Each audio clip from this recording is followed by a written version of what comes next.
সাইকোলজির মতে যেসব নারীর যৌন ইচ্ছা বেশি থাকে তারা অনেক বেশি স্মার্ট হয় এবং তাদের মনটা খুব ভালো হয়। প্রতিটি নারীর নাভি কিন্তু ভিন্ন ভিন্ন রকমের হয়ে থাকে। এটি একটি পুরুষের দুর্বল জায়গা।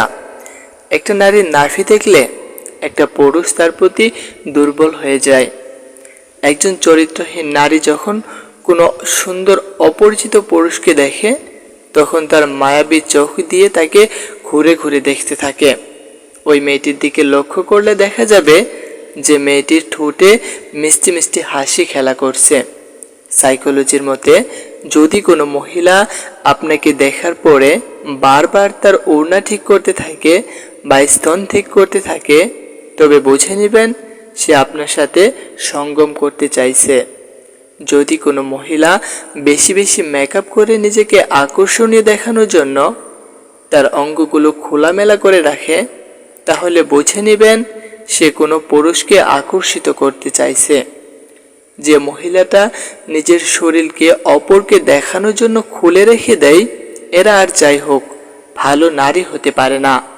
এইসব নারীদের চরিত্র ঠিক থাকে না। এই সমস্ত নারীরা একাধিক পুরুষের সঙ্গে সহবাসে লিপ্ত হতে চায়। মনোবিজ্ঞান বলেন যদি কোনো পুরুষ নারীকে সহবাসের সময় বারবার ভালোবাসার কথা বলে তাহলে সেই পুরুষকে সারা জীবন সেই নারী ভালোবেসে যাবে। বিজ্ঞান বলে ভালোবাসা সম্পর্কে যৌনতার একটি পাঠ মাত্র। তাই সঙ্গম ছাড়া যে ভালোবাসা পূর্ণতা পায় না তেমনি ভালোবাসা ছাড়াও সঙ্গমে মজা হয় না। যেসব মেয়েদের কোমর মোটা ও চওড়া হয় ওইসব মেয়েদের সাথে পুরুষরা বেশি সঙ্গম করতে চায়। সঙ্গম করার আগে মেয়েদের পছন্দের খাবার খাওয়ালে সেই মেয়েটি সঙ্গমের সময় পুরুষকে পুরোপুরি সুখ দেয়। একটা মেয়ের খুব সহবাস করার ইচ্ছা থাকলে সে কখনোই তা প্রকাশ করে না। সে সবসময় আকার ইঙ্গিতে তা বোঝানোর চেষ্টা করে।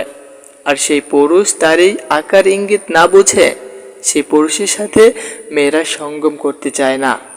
কোনো পুরুষ যদি মহিলাদের ঘাড়ের নিচের দিকে কিস করতে থাকে তাহলে ওই মহিলাটি সহবাস করার জন্য উত্তেজিত হয়ে পড়ে। যে তোমাকে কষ্ট দেয় তাকে তুমি কষ্ট না দিয়ে ভালোবাসা দাও, আর যে তোমাকে ভালোবাসে তুমি তাকে কখনোই কষ্ট দিও না। কারণ পৃথিবীর কাছে হয়তো তুমি কিছুই না, কিন্তু কারো কাছে হয়তো তুমি এই পৃথিবীর সবচেয়ে সুন্দর একটা মানুষ। গায়ের রং সুন্দর না খুঁজে একটা সুন্দর মনের মানুষ খোঁজো, তাহলেই ভালোবাসাটা সুফল পাবে।